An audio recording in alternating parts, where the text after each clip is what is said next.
Panoorin nyo mga kadugkol. Ito yung mga paboritong tira ni Champ Jowan Chua. Tirang nipis sa 7. Ano?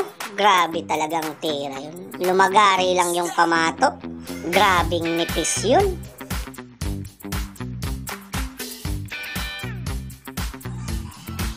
Ito isa pang tira ni Champ Jowan Chua. Paboritong tira niya to. Signature shot niya to. Grabe. Yan yung mga pinaikot-ikot na tira. Ano? Pinaikot-ikot.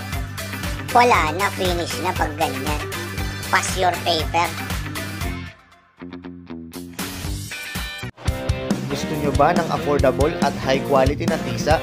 Ito gamitin nyo. Triangle Billiard Chalk. Affordable na, high quality pa.